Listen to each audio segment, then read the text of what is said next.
welcome back to MBE. Recently, we showed a video on the Big 9 intake manifolds, the billets that we did, and I just wanted to show you some simpler comparisons of the Big 9 and some of just the visual concepts so you, the consumer, can see them. Okay, so we have the weight. Okay, so we have the Edelbrock. Okay, this is what we typically used for years. Okay, this is a 28002. Let me put that on there because I need two hands.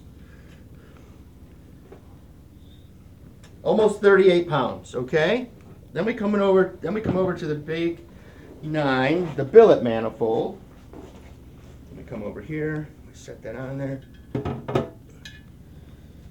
we're at 17.6 pounds. So a 21 pound difference just by going to the manifold. But some of the things that are better about this, one thing surprisingly, the MBE, the Big 9 manifold, is not as tall as the Edelbrock. It's actually shorter by, it's approximately 1.5 inches shorter from the flange to the china rail. Okay, so from the flange to the china rail, it's about 1.5 inches shorter. So hood clearance actually improves for hood scoops and everything like that. So you don't have to redo your hood and things like that.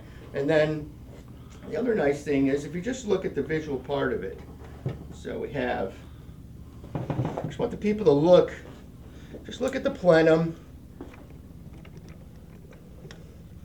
and not judge for yourself, but just see how much different, and just in the plenum itself, that this is compared to the Edelbrock. Some of the things that are visual instantly is that the runners are approximately 2 inches longer, so 30% longer. 30% longer, not 10, 15, 30% longer in the Edelbrock.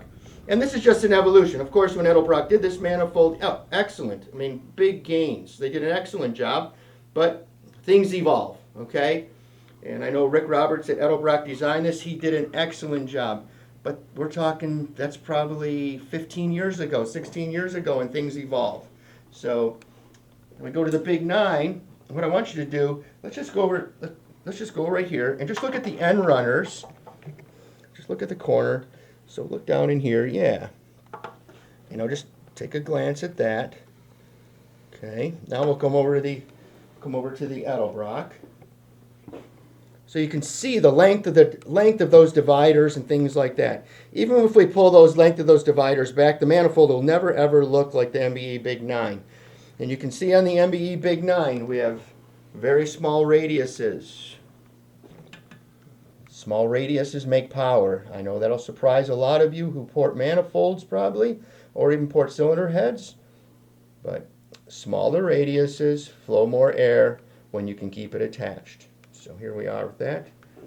So we have eye candy for one. You have 21 pound difference between the manifolds. 1.5 inches shorter at the carb flange. And then, of course, there's the power difference. We're seeing anything from a ported MBE one of these, a ported MBE Edelbrock to the Big 9. We're seeing everything from 50 to 70 horsepower over our own ported ones. And I promise you, when we port one, I'm trying to do a good job because we got to make sure that the cylinder heads look good. All right, so that is some of the value and some of the things that you can visually see from the Edelbrock 28002 to the MBE Big 9 billet manifold. And thank you everyone for watching. We appreciate it.